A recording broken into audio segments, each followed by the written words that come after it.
You are listening to Take Back with Zac, where we cover the hottest topics in the sporting world, including deep dives into the greatest teams to ever exist. The Lakers, the Chargers, and the Anaheim Angels, who beat the Yankees last night 7-0. Shout out to the Halos.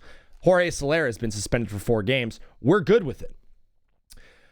We also cover all of the news from around the world of sports. This show is available everywhere you get your podcast. Wink, wink, not really. And the video is available on youtube.com. This is the first hour of a 4-hour live show on Twitch and YouTube. So if you like this, you're going to love the full live show where we take calls and talk ball. Tune in Monday and Wednesday from like 2 to 5 during the postseason, and Friday, we're going to play that one by ear, but most likely it's going to be like a 1 to a 4, 1 to 5-ish as well. On today's show, we're going to be covering the NBA play-in games, which were awesome last night. We're going to be talking about Lamelo Ball injuring Bam Adebayo in what was the dirtiest play of the NBA season. Not by Draymond Green. I want to talk about the update on Diana Russini and Mike Vrabel. She has, since all of the craziness that has happened in her world, and I do feel sorry for her for certain things. She did resign from The Athletic in a statement yesterday, so we can talk a little bit about her. I think Tony has some takes on that. Can't wait to see what he has to say about it. And then we're going to be talking about Deni Advija, the great Israeli hope, and much, much more. But first, we start this show, if you didn't know by now, we start the show the exact same way every single day. It never changes. We start with the verse of the day. Today's verse comes to you from the book of Romans in chapter 10. It says, if you openly declare that Jesus is Lord and believe in your heart that God raised him from the dead, you will be saved. It is that simple. It really is that simple. So many religions have rules and regulations and benchmarks that you need to hit. Not with following Christ, brother. Believe in your heart that God raised him from the dead and you will be saved. For it is by believing in your heart that you are made right with God, that it is by openly declaring your faith that you are saved. Open declaration of faith is what we're all about. This show also does a movie of the day. Today's movie of the day is Fargo. Fargo! A lot happening in Israel right now. Yes, but the best part that's happening for Israel is Deni Advija over there in Portland, absolutely balling out on the Phoenix Suns. We'll talk about that in a bit. Nominated for 7 Oscars and winner of 2, this darkly amazing thriller combines a first-rate cast, a dazzling mix of mirth and malice, and a bizarre kidnapping plot that unravels the Midwest like never before. Starring Frances McDormand, William H. Macy, and Steve Buscemi, Fargo is a brilliant tour de force from the creators of Raising Arizona and Oh Brother, Where Art Thou?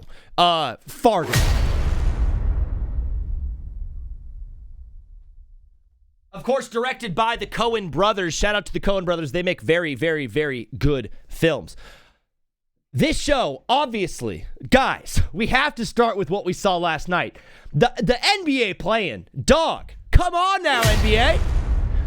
Adam Silver's got to be pumped up. So in the last, 5 years, Adam Silver has implemented the play-in tournament, which has been awesome. Obviously, last night we had 2 great basketball games. Even if the next 3 games or 4 games are not that great, we had 2 unbelievable games, and that we're stoked on. The play-in has been very, very, very successful. There's also been the mid-season tournament. The Emirates Cup mid-season tournament has been great.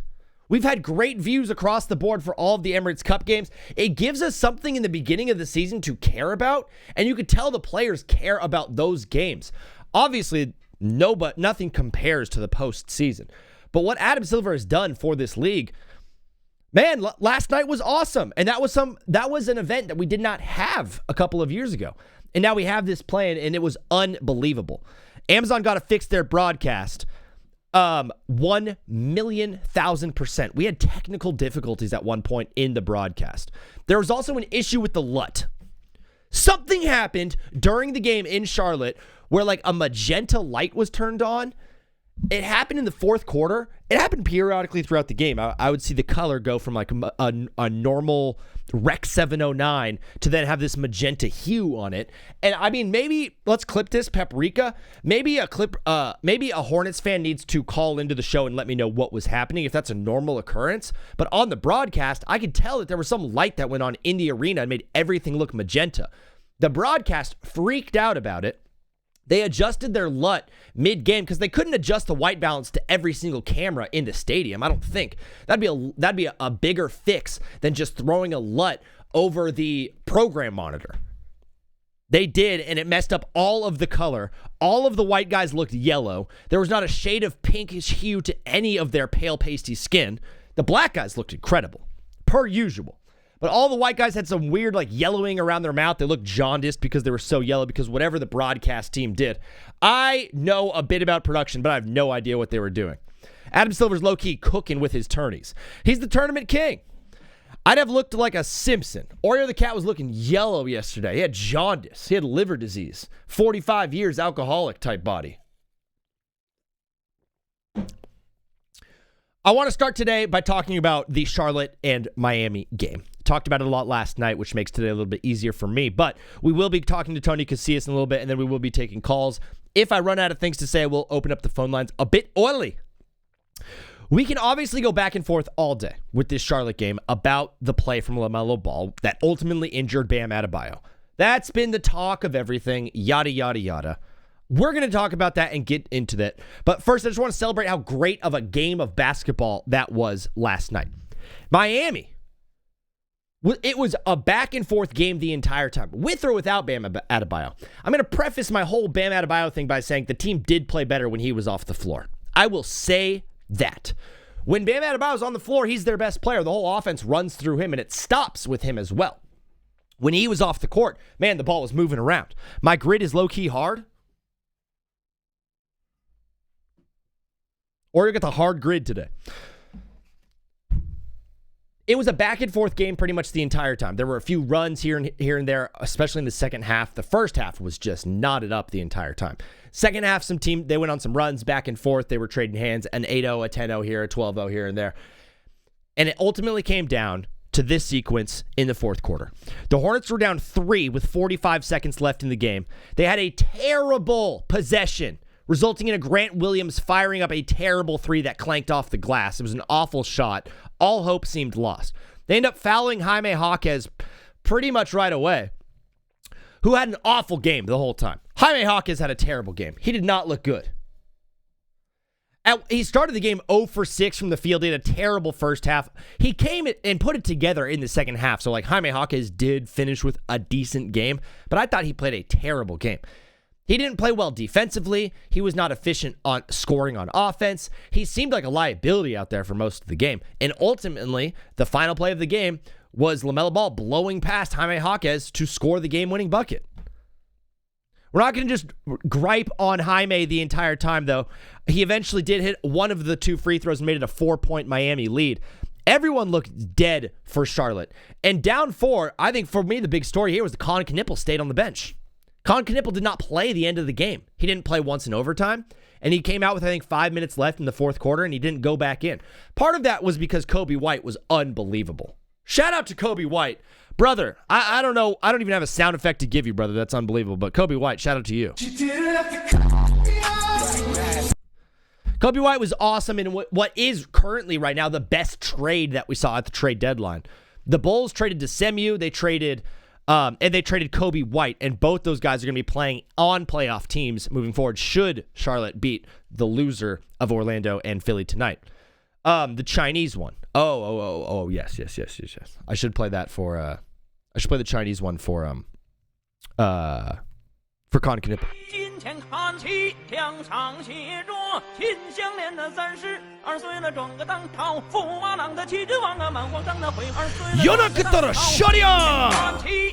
Was that for Colin Knippel sitting on the bench? I don't know. They were down 4. Brandon Miller hits a huge 3, and Brandon Miller was in foul trouble early and was not effective in the first half of the game.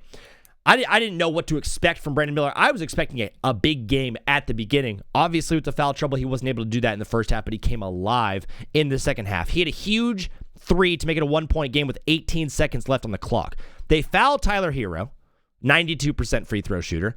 He makes both of his 3 free throws, and he makes it a 3-point game with 13 seconds left on the clock. Charlotte calls a timeout. And at this point, you're like, you have LaMelo Ball and Knippel, who are the two best 3-point shooters in the game, stats-wise, this season. Both those guys were combined, I think, 2 for 23 from the 3-point line. See, the two best shooters in the game were absolutely stinking out loud, and Charlotte still found a way to win this game. If LaMelo Ball and Knippel just play at a normal average for them from the 3-point line, this is a double-digit win in regulation for Charlotte. Miami is that bad. That's my takeaway, is Miami is that bad. They're down 3, 13 seconds left. Coach Charles Lee dials up a play for the hot hand in Kobe White. It was an inbounds play.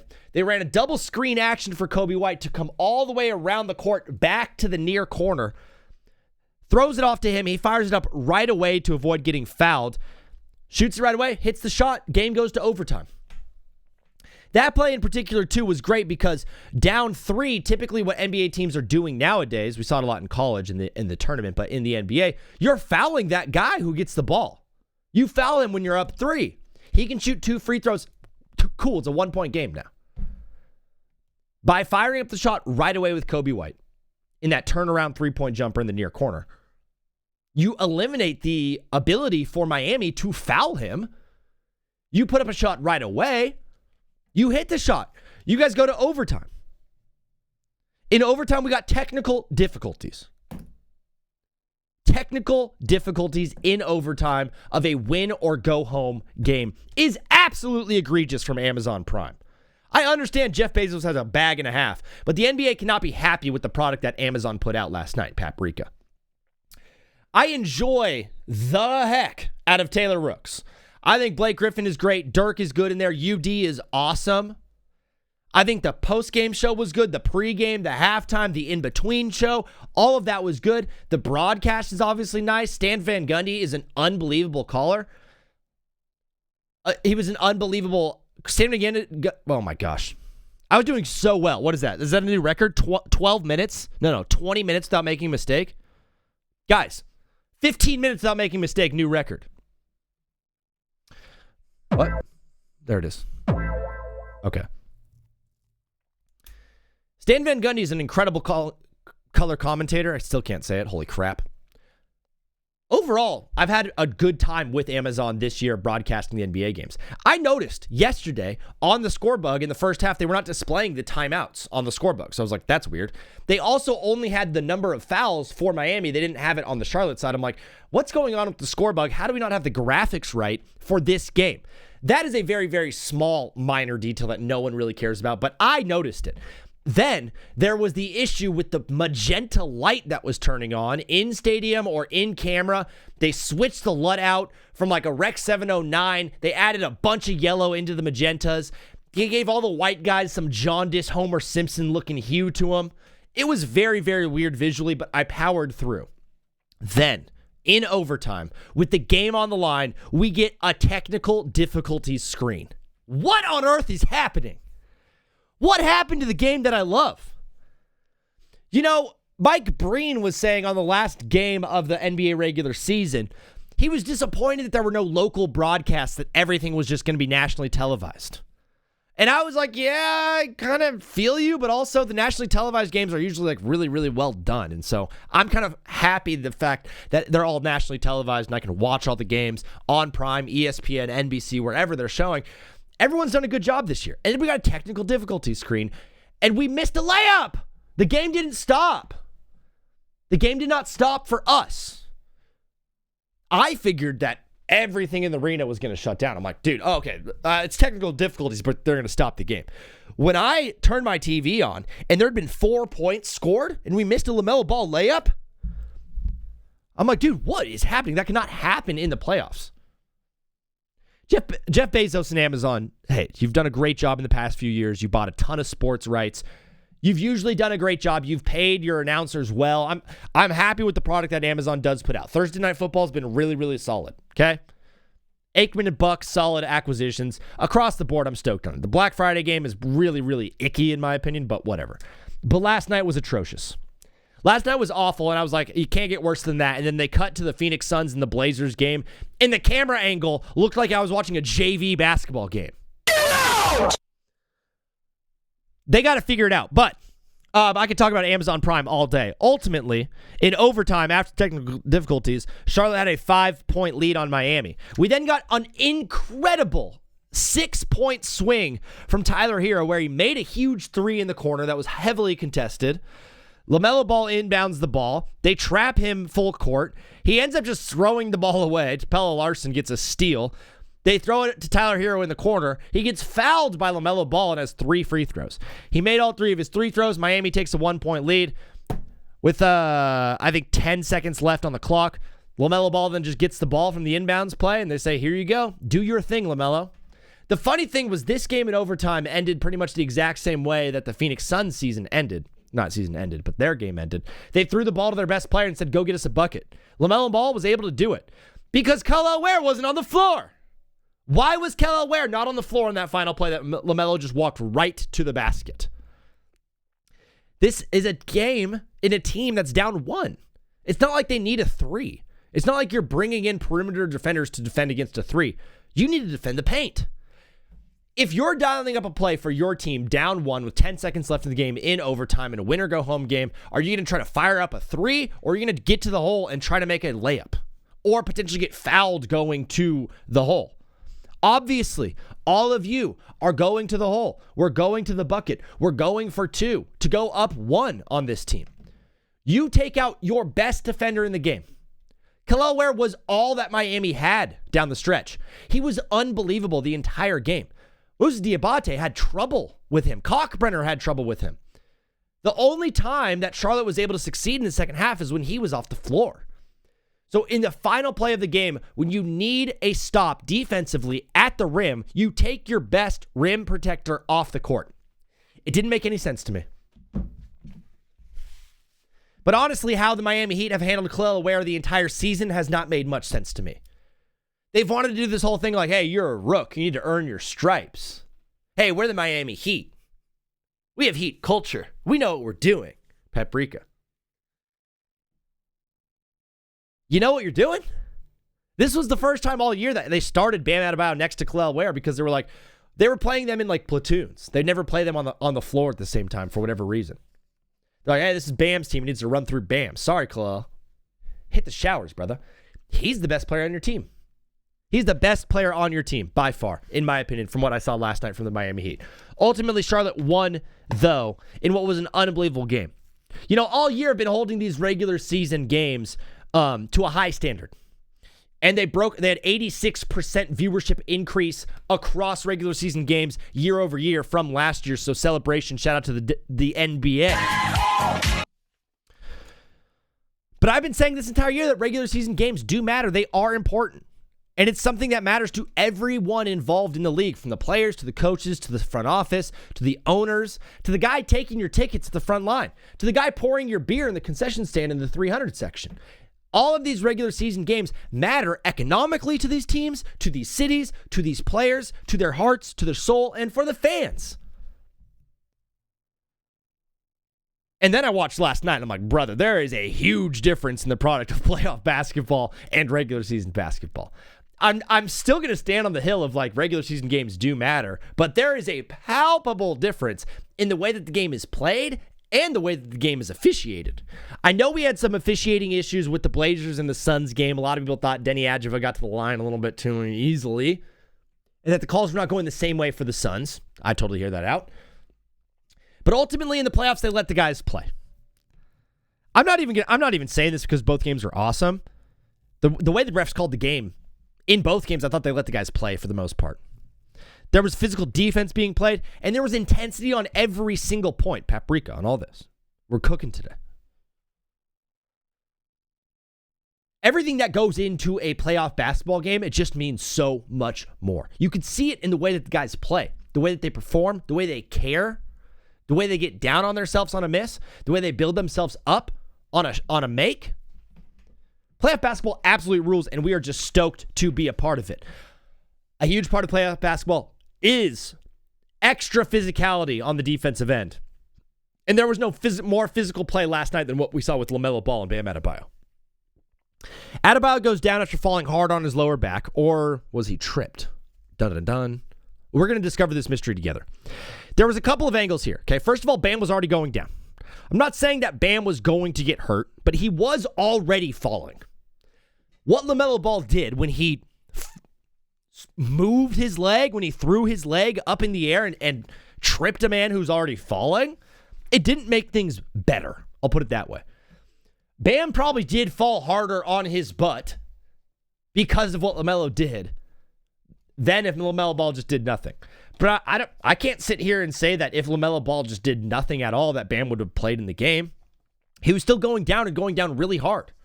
The trajectory of the fall didn't change because of what LaMelo Ball did. Bam was going down on his tailbone regardless of what LaMelo did. I think he just hit the floor a little bit harder because of what LaMelo did. But the question is what LaMelo Ball did dirty, or was he just protecting himself? Okay? That left hand of LaMelo Ball, the one that trips Bam Adebayo, he has injured it twice this season. He's been dealing with a wrist injury on that left hand. That left wrist has been injured throughout the season. So he's been dealing with that injury. And in a win or go home game, he sees a 280-pound, 7-foot Bam Adebayo falling on top of him with his poor left injured wrist sitting there by the wayside. Now let's just put you, the viewer, in the shoes of LaMelo Ball. Are you going to just sit there and be like, if I move my hand, I'll trip him, so I'm just going to let him fall in my hand and maybe probably break my hand, and I'll be out for the whole season? Or am I going to try with all of my might to move my hand out of the way and accidentally trip Bam in the process? Rather than having his arm get completely crushed by Bam Adebayo, LaMelo Ball sweeps his hand out of the way and it takes out his leg and he trips and falls and he hits the ground hard. And everyone's like, that was a dirty play. In the moment, it should have been upgraded to a flagrant one, in my opinion. I don't think he should have been thrown out. I don't think he should be getting a suspension. The league is currently looking into it. They're interviewing people today. And the league is basically looking into this and investigating and trying to determine what they should do with this. I think they'll upgrade it to a flagrant one, which matters to his postseason record. Because if you get multiple, I think it's 4 flagrant fouls in the postseason, it warrants a suspension or something like that, something close. So it will go to his flagrant record. But ultimately, I don't think he should have been thrown out of the game. I think it's tough to throw a guy out of a win or go home game because of that move on a guy that was already going down. And I know they showed the shot of LaMelo Ball tripping him 2 years earlier in that play. Yeah, I get it. Ultimately, though, LaMelo Ball is just not a serious basketball player. We're having a Twitch party. Yes, sir. Party of 3. Well, I'm here too. It's a party of 4. And I think there's someone at YouTube. Shout out to you in YouTube. If you are here, please subscribe or join us in the Twitch party. We're having a good time. I don't think LaMelo Ball was doing it on purpose. I'll put it that way. I think he was trying to protect his wrist. I think Bam was caught up in it. I think Bam was already going down. Should they upgrade it to a flagrant 1? Yeah, probably. I'll give you that one. But should they upgrade it to a flagrant 2? It's not warranted. Him getting suspended a game, there's no way that is warranted. For a team that needs that guy, LaMelo Ball, in a huge game coming forward, they need a dude like him to be able to score for that team. Once you run out of stuff, you should low-key do my grid. Yeah, absolutely. I'm super down. Charlotte obviously wins, and now Miami goes home. And so my question is, how do we fix the Miami Heat? And we'll paprika this entire clip.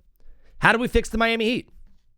The past 5 years, the Miami Heat have been unwilling to move on from Bam Adebayo and involve him in any trades.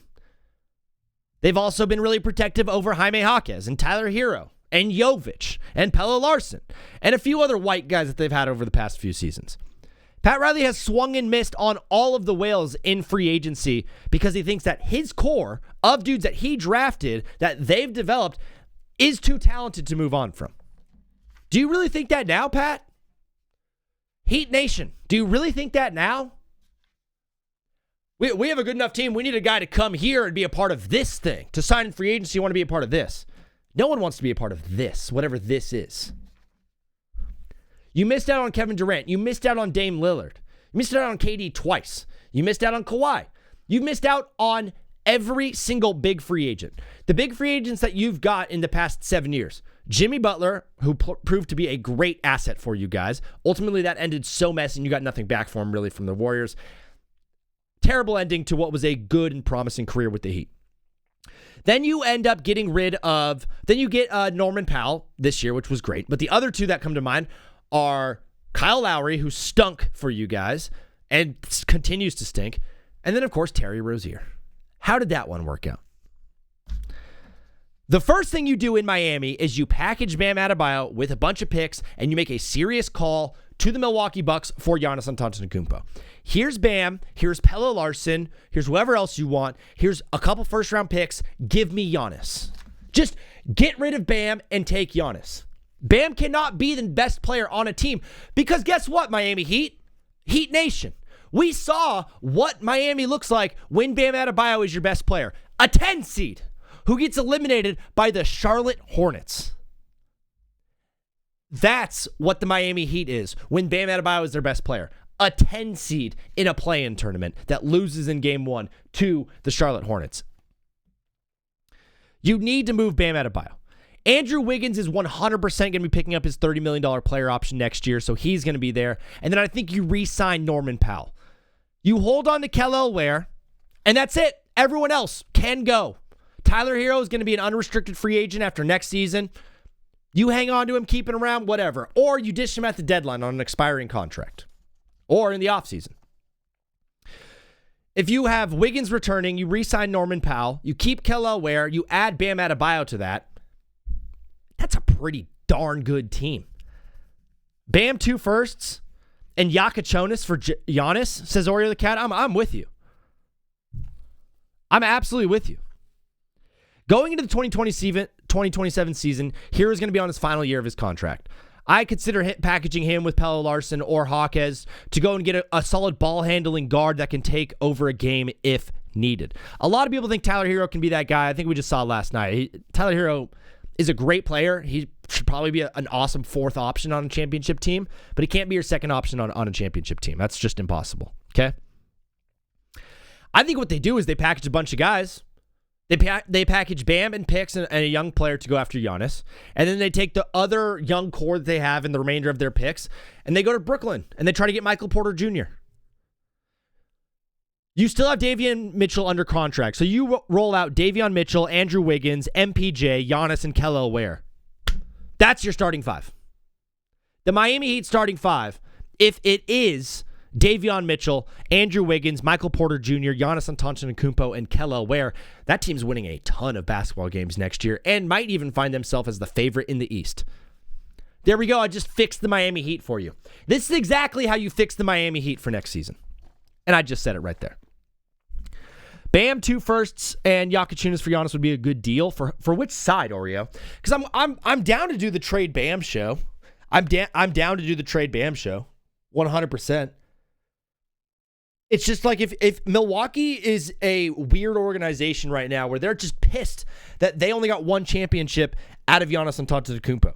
They also traded all of their draft assets to go and get guys to help Giannis in the moment. They went and got Drew Holiday. That worked out well. They went and got Damian Lillard. That did not work out well. They spent picks on Pat Connaughton. They did a lot to build around Giannis Antetokounmpo and ultimately got 1 bubble ring from it. Milwaukee isn't going to get a better package for him after this holdout. I think there's some dumb teams out there that could do something really silly. The Jazz have so many assets, dude. The Jazz could just package everything up and go after Giannis. I don't know if he wants to go play in Utah, but they absolutely can. The Lakers have Austin Reeves to offer. I think that Milwaukee would listen to an Austin Reeves deal. I think they would listen to a Bam Adebayo deal. Ultimately, I think they would also listen to a Devin Booker deal. I don't know if Devin Booker should be on the Suns next year. That is a big, big story for later on in the show, though. New York, if New York loses in the first round of the Hawks, Bridges is gone, Cat is gone, everyone's gone except for Brunson and Jose Alvarado. And then they could package all those guys. But I don't think Milwaukee wants Cat and Bridges. Milwaukee wants Young. They want Con Knippel. If you were the Charlotte Hornets, would you trade Con Knippel right now for Giannis Antetokounmpo and some picks? If you say no, you're an idiot. The Hornets are a team that rocks. They have a surprisingly a really, really solid roster construction, okay? They're advancing to the final round of the play-in game and have a lot to be happy about. I don't want to sit here and do the whole, like, hey, Charlotte actually stinks deep down, but this is the same team that opened the season 11-23. They needed a 9-game win streak to even get close to playoff contention. They ultimately found themselves as the 9 seed. The back half of their season was amazing. Post All-Star break, they were incredible. They made all of their shots. They couldn't miss, basically, down the stretch. And they continue to play good basketball, even last night. But I can't look at this season as a whole when I combine how horrible of a first half they had with what they have done in the second half. As a whole, they're not a very good basketball team.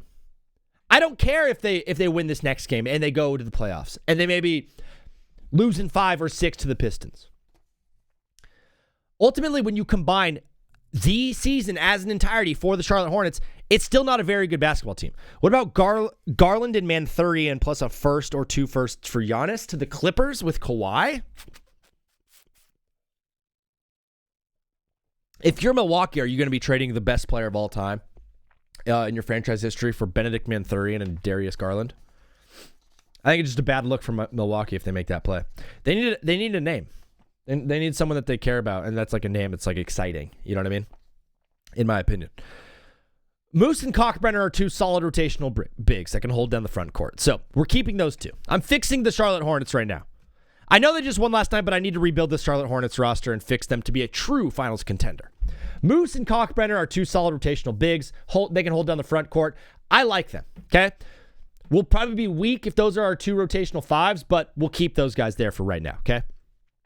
Outside of that, you've got 4 guards that anybody wants on their team. LaMelo Ball, Miles Bridges, Brandon Miller, and Con Knippel. Every single team in the league would be excited to have those guys on their team and would be willing to move on from draft assets to get those players. Those players will command picks. All 4 of them, okay? So the question is, how do you improve your roster while keeping those guys together? The answer is, you don't. You need to move on from 1 or 2 of those guards and upgrade them into someone who's better than LaMelo Ball. Because I'm watching that game last night, and it became very, very clear to me, LaMelo Ball cannot be your best player if your goal is to win the NBA championship. He's awesome. He is so good. He is very, very gifted around the rim. He's a great shooter. For last night. I like a lot of things about LaMelo Ball. He's a great passer. He's a facilitator. He seems like he likes to play there. He seems like a good team guy. The team likes him. He keeps it loose. He's got a lot of energy. There's a lot of positives about LaMelo Ball. But he is so immature. I made a note in the second half, or in the second quarter, he was playing basketball, and I was like, everyone else looks like they're playing a playoff game except for LaMelo. He was firing up some shots, and I'm like, really, brother? Really? That's the shot you're taking in a win-or-go-home game? All right, better to you. We had the whole thing with Bam. We had in the end, he threw the ball away. Fouls. Tyler Hero, he almost gave the game away. I don't think Tyler Hero, I don't think that LaMelo Ball plays a championship style of basketball, whatever that means. It's the most racist thing I've ever said in my life. That guy doesn't play championship level basketball. What he is he's unserious. He's 8 years old. LaMelo is the same maturity as my little brother who's 8 years old. Your brother sounds cool. I don't think LaMelo Ball can be the best player on a championship team. And that's what you have right now in Charlotte. So my thought is very, very simple. For me, Con is untouchable because of his youth and because of his skills, okay? He's a baby. He's a child. You need to keep Con Knippel on your team. So he's staying. Miles Bridges is the other player on this team that I'm keeping of the guards because of what he brings defensively. He was all over the floor last night. He was blocking shots. He was getting deflections. He was getting steals. He was scoring at a crazy pace. Both sides of the floor, he's the guy that you want on your team. So I'm keeping Con and I'm keeping Bridges. I'm also wanting to keep Brandon Miller because I think of what he brings defensively to this team. Brandon Miller is a great asset. He shoots really well. He plays good defense. He can score on anybody. I really like Brandon Miller. In my opinion, the person you move on from is LaMelo Ball. LaMelo Ball is also going to get you the most in return. The block on the last possession was absolutely awesome from Bridges. And then Miller was there to get it if he missed it. I think it's a very tough decision to make, but I think moving on from Lamelo Ball is pretty much the obvious choice for me. Okay, you either move on from Lamelo Ball and you try to upgrade your best player. I don't know. Do you trade him to the Clippers for Kawhi Leonard? If you threw Kawhi Leonard on this team is a lot. It has a much better chance at playing in the finals. I don't think the Clippers would do that move, but I think you understand what I'm saying. You keep Moose and you keep Cockbrenner to be that 5, and then you hang on to Con Knippel, Bridges, and Brandon Miller. And at that point, I think you either need a really, really, really crazy solid 4, or you're going to be able to bring in a ball handler who can absolutely score and replace the scoring output that LaMelo puts out there. You could do the Pacers thing too, where instead of having the top line talent, you have the depth and you have the base of a championship team. And then you have a guy like Tyrese Halliburton who just goes over the top and scores on everybody. But I think the Charlotte Hornets will not win a finals with LaMelo Ball as their best player. I don't think any team will, because he plays an unserious brand of basketball.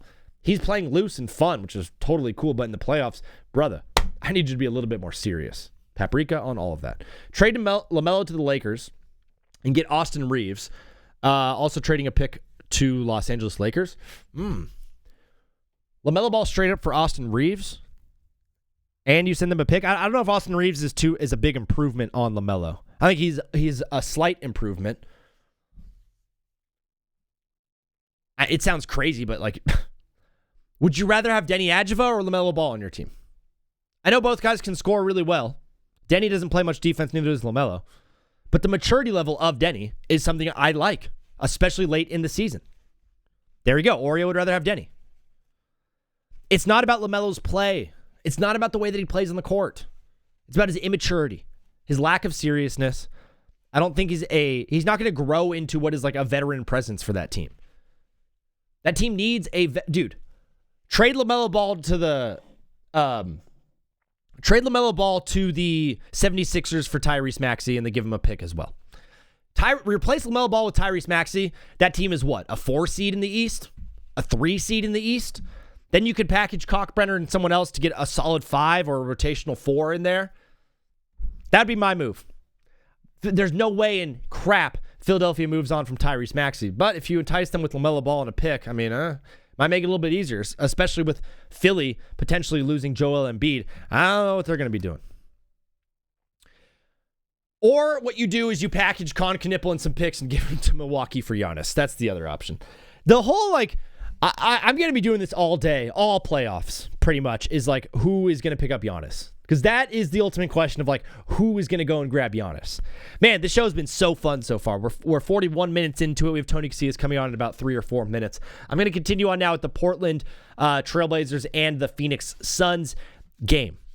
This game also ruled. This game also absolutely rocked. It was a fun basketball game. It started a little bit late because we had overtime in the first game, but ultimately what we saw was a thriller down the stretch. They went back and forth in the desert in a game that was ruled by the Israeli assassin, Deni Advija.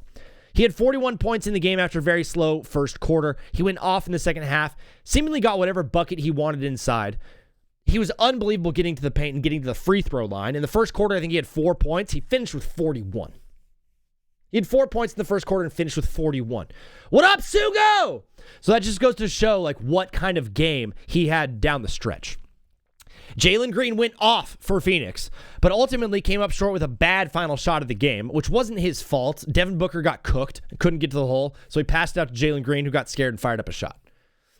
Devin Booker is the one, though, who disappeared in the second half of this game. He had 19 points in the first half, 3 in the second half. When you're looking at the plus minuses, like when Devin Booker was on the floor, the Phoenix Suns played a lot better. So he does still bring a lot to this team, but ultimately he disappeared in the game. He was nowhere to be found. They lost him in the desert, wandering like a tumbleweed in the Sahara. It really felt like Phoenix did not want to play this basketball game too. And Portland was playing as a cohesive machine under Thiago Splitter.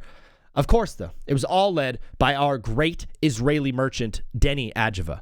I think Adam Silver should force Deni Advija to wear the yarmulke in the game. I think it'd be very, very funny.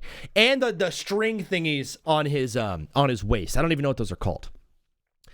It'd also be way funnier if Deni Advija was like a completely Orthodox Jew and he had the curls too. I'm not making fun of Jewish people or Orthodox Jews. I'm just saying that haircut is quite ridiculous, brother.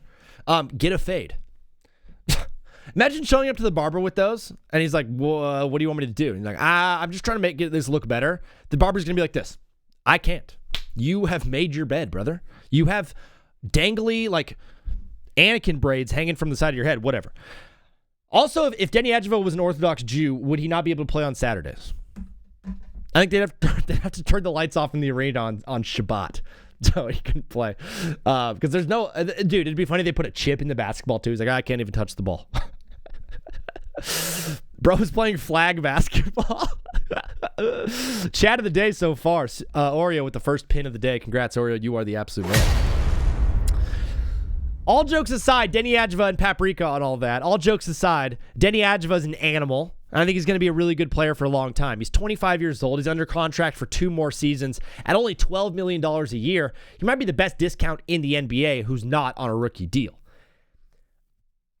I'm pretty sure he started taking steroids when he got to Portland. I don't want to be the guy that's like, hey, that guy's taking steroids, but I'm going to be the guy that's saying, I think Deni Advija is on steroids.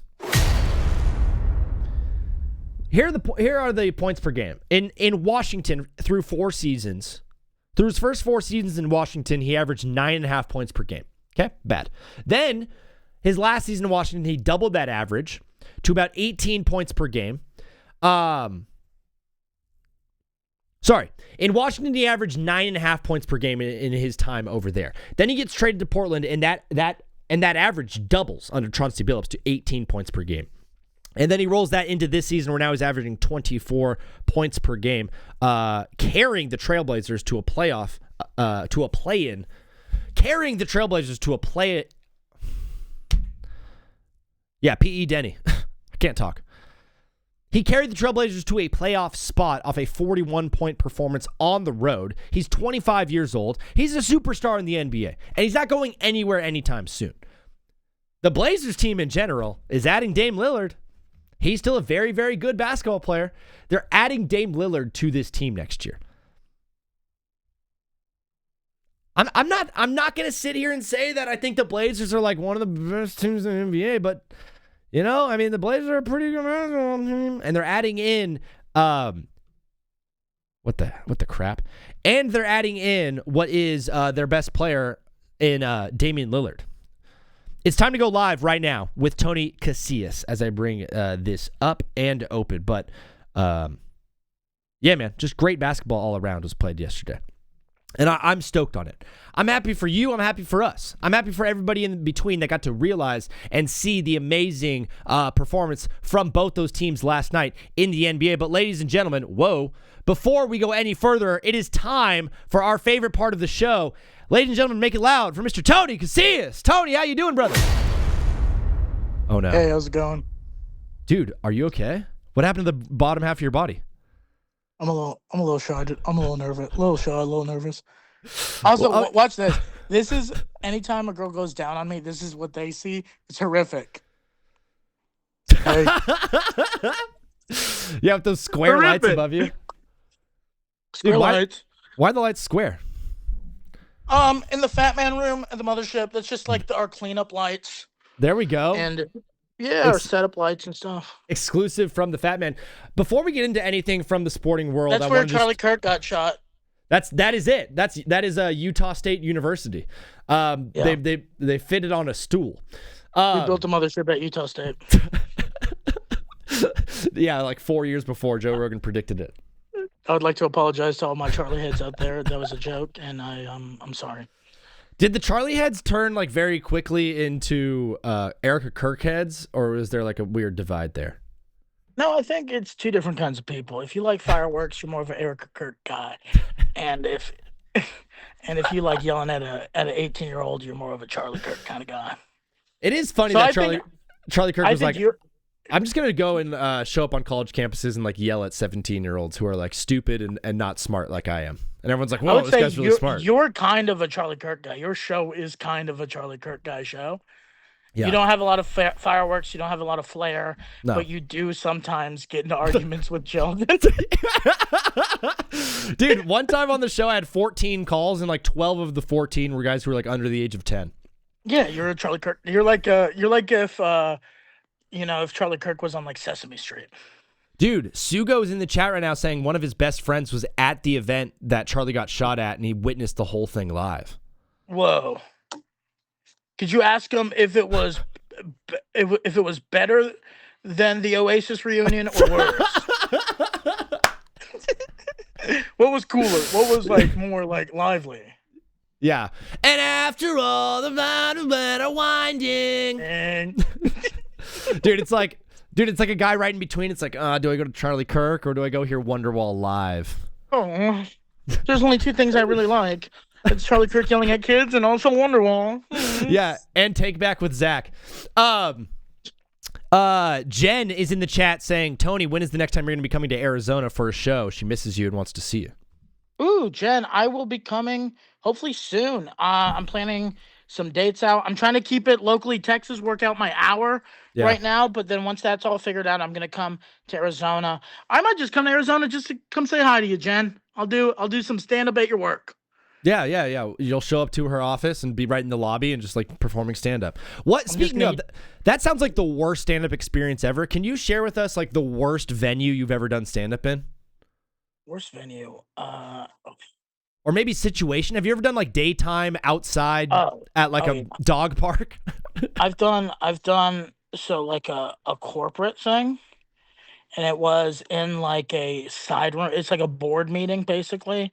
So I'm in front of the table, and then it's like a square table where like nothing in the middle, but everybody's just sitting around the table. Oh, it's like a White House, like something you'd see in like a movie of like a legit square table, like a writer's room table, like some Succession like a writer's room table, and so I get to the gig. I was like, "Hey, are you sure you want me to do this corporate gig?" My act, and like, "Dude, your act is fine. Your act is perfect.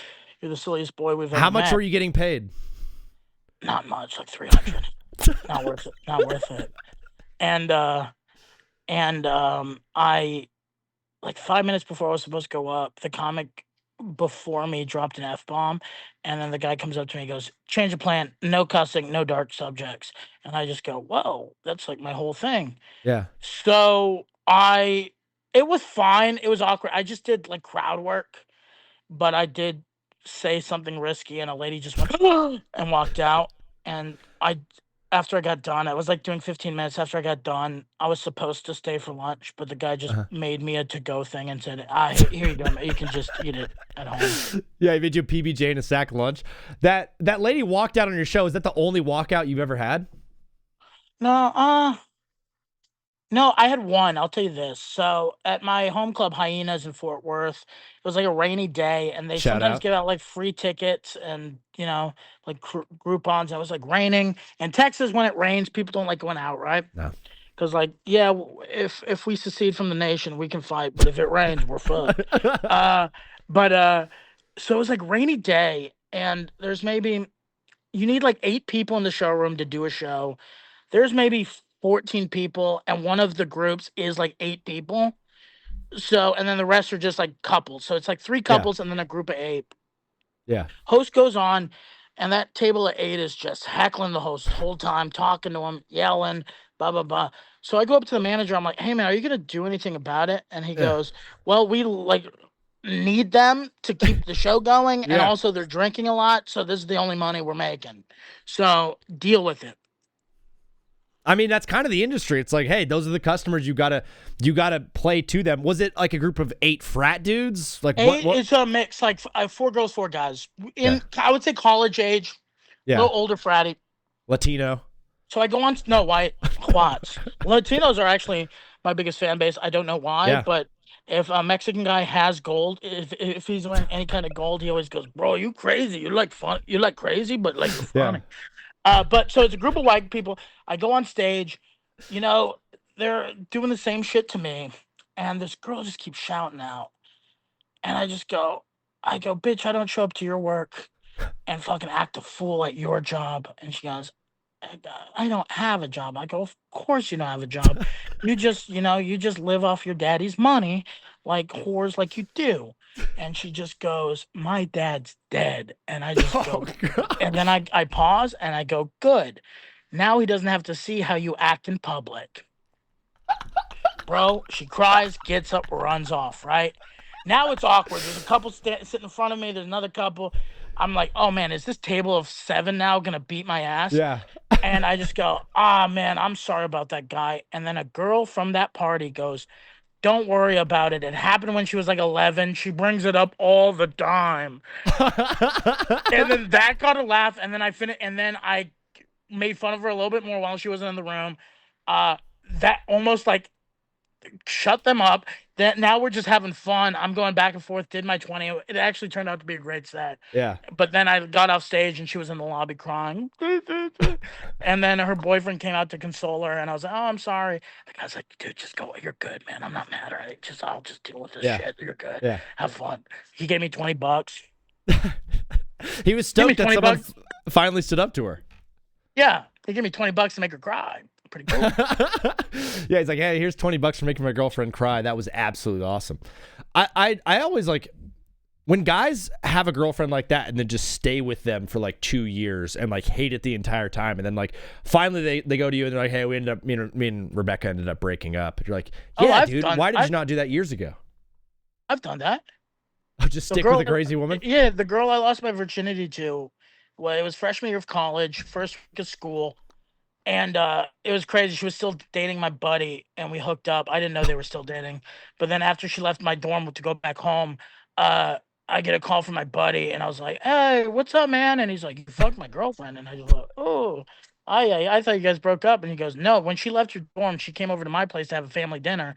We got in an argument, and then she goes, I had sex with Yeah. So that kind of put a little damper in our friendship. We're cool now. For a while, our friendship was not on par, but she went straight from infidelity to family dinner. Yeah, and then like brought it up at her dinner. It was crazy, like yeah, and so it was the first girl I had sex with, so I was just like I was like, man, it's been 18 years, first 18 years no sex to now I gotta stick with this. Yeah. You know what I mean? Can't let the well run dry. So we started dating long distance, like 45 minutes. She would come on weekends, hang out. It was great. And then she transferred the next semester to the school. And it was one of those things where, bro, I remember one time I come home to my dorm and she goes, "It took you 27 minutes. Your class ended 27 minutes ago." And I go, "Yeah." She goes, "It's usually like a 15, 16-minute walk. Where were you the other 10 minutes? Like, were you seeing something? Like, what were you?" And I go, "Hey, I know sometimes I come quick, but it's like not enough to like go to a new location, have sex, and then, be 10 minutes late." Good. How you doing?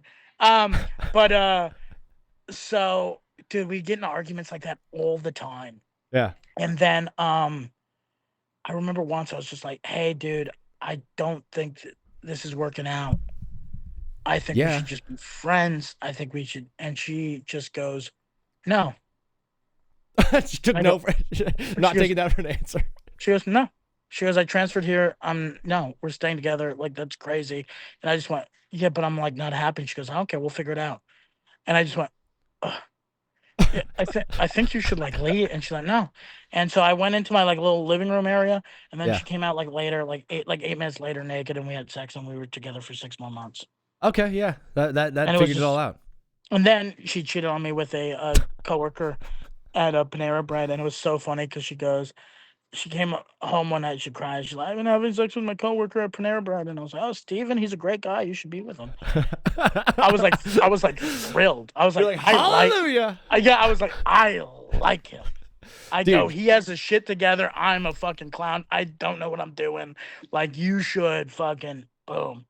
Do you still follow her on Facebook? Yeah, we're friends. Yeah. We're kids. Is she still with the Panera Bread guy? No, no.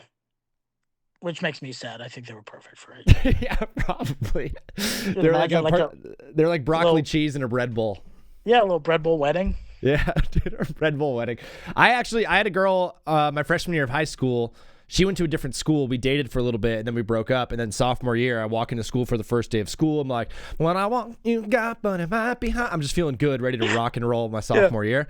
And I see her at my school. And I'm like, "What are you doing here?" And she's like, "Oh, I transferred here." And then just like looked at me, smiled, like cocked her head, and walked away. And I was like, "Huh?" And then she ended up like becoming really, really close friends with every girl that I dated. It was really awesome. Yeah. She's really cool now. Those are that's the difference between like men and women. Yeah, let's talk about the difference between men and women. It's a subject no one's ever broached before. Yeah. And we're the two perfect guys to do it. I was what was it? I was at a comedy club in Tampa at Side Splitters once, and in the green room there was a CD of this like old road dog. I don't even remember his name, but track 4 was Men v Women, 6 minutes and 32 seconds. I go, he attacked the whole subject in 6:32. This guy's brilliant. But no, when it comes to like relationships and like where like men like. I feel like when men fight each other, we just like beat each other up. When it's done, it's done. Like, dude, me and the buddy who was like dating the girl before I was, when we hooked up, we're like cool now. I'll see him when I go home. He comes to shows. I hang out with him. We're like great. We're women. If you wrong them, they're not gonna physically hurt you, but they're gonna ruin your life. They're gonna emotionally ruin your life. They're gonna get close to your mother. They're gonna, they're gonna. They wanna destroy you internally, where guys are just like, you're stupid, you're gay, you dumb, and then you're gay. You're gay, you're dumb, and we hate you, and then we fight, and then we're just like, that was dumb. Where women are just like, no, I'm not mad, and then they're planning on how to cut your tires. Yeah, one time I got in a full fist fight with my buddy Santana at a party. We were pretty high school drinking, but we got in a fight. We're doing like body blows type things, and then I punched him in the face, and he punched me in the face, and then we just like turned into a fight. And then we just like both like we're like this, and then we like shook our heads and we looked at each other in the eyes, and we just hugged each other, and we're like, I love you, dude, so much. Like that's men for you. That is fellas. This is actually a good transition. Yeah. The Rossini stuff. What do you think about it? I mean, it's just I hate to poke and pry into someone's personal life. There's been no, who am I kidding? I love it. Also, my thing is this. My thing is, it's not personal. If like if she's getting the upper hand by fucking coach, like, you shouldn't probably be doing that. Yeah, and there's no like evidence aside from them holding hands. You saw the pictures of them like at the pool holding hands and like snuggling with each other, which was like very, very weird. The part for me that was strange, I was like, why is there a guerrilla TMZ-esque reporter for the New York Post at a hotel in Sedona, Arizona, following Mike Vrabel around? You know what I think it is? I think, because you've seen the video of her like trashing her own husband. Yes. It's like, if I had a hot husband, I'd be posting him all the time, but he's just average as hell. Or she'll go like, my husband's so boring right now, blah, blah, blah. I genuinely think what happened was he probably hired like a photographer to be like the husband?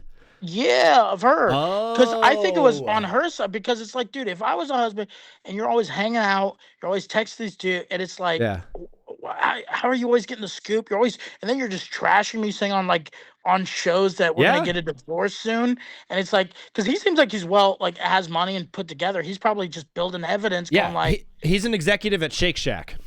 Yeah, so he doesn't want to lose half his shakes. Yeah, or all of his beef, because he's got a good job. He's bringing home the burgers. Imagine he has like 8 different shakes he can drink, and now he has to give his wife 4. Yeah, come on. I don't want that. It's tough. It's a weird situation, but I think she's lying. The funniest part is when she goes, there were 6 other people, and I go, where? I didn't see any of them. Like, not even like a little, there's not even like a show, like, it's like, not even like a, so they're right over here. There's not even like a little hand right here. There's nobody. It's like an empty place. That was a really good visual example that you just gave. The little hand. Yeah, dude, just like that. Dude, that's the one of her friends. That's the very same stage that you and I saw Dave Chappelle on a couple of years ago. Tony, we're going to say goodbye to you in just a moment. What's on the docket for this evening at the Mothership? Are you performing tonight? You working? What's up? Yeah, I'm working. I got a set on the 7:30 Little Boy Showcase, and then I'm doing, if you're in Austin tomorrow, I'm on the 7 o'clock Fat Man Show, and then the Brian Holtzman and Friends at 10 o'clock. Yes. I'm going to be bringing out the suit. I'm going to wear a suit on stage tomorrow. It'll be nice. Tony 2 suits? Tony it's 1 suit. Tony 1 suit is coming out of retirement. For a fact, 2 suits is too uncomfortable to wear at the same time. But yeah, I got some shows. what is it? May 2nd, I'll be in San Antonio headlining it at the Riverwalk Riot Comedy Club. So get tickets May for 2nd? that. May 2nd, they'll probably Nice. sell out. It's a little room, but it's a great room. One of my favorite rooms in Texas. And then if you're in the Dallas area, July 26th, that's a Sunday, I will be at the Dallas Comedy Club, headlining there. I'm bringing a couple funny friends with me. It'll be a good time. Nice. Yeah, I absolutely love it, Tony. I got to get out to Austin. We'll do a TBWZ live. We'll rent a podcast studio and do a TBWZ joint venture one of these days, and maybe play on the Fold together and catch some shows. It's Tony. It's comedian Tony C everywhere on social media. Tony, you join every single day with us on TBWZ. Thanks for joining the show, brother. Absolutely love you, buddy. And we'll talk to you soon. See you soon. See you Friday. Yes, peace. Yep. Bye. There it is, ladies and gentlemen. Tony Casillas to finish off or AF the Power Hour. W interview. Thank you, Sugo, for sticking around. Thank you, Jen, for sticking around. Oreo the cat. All of you who are over on YouTube, I cannot see your beautiful faces, but I absolutely know that you're there, and I absolutely love you. Fellas, ladies, everything in between. Veenies, weenies, everything in between. We're going to be taking a 5-minute break. On the other side of the break, we're going to be going live on TikTok. Talking ball and taking calls. Stick around. I'll see you guys in 5 minutes. How you doing, brother? You are live on TBWZ Widescreen Radio. What's your name and where are you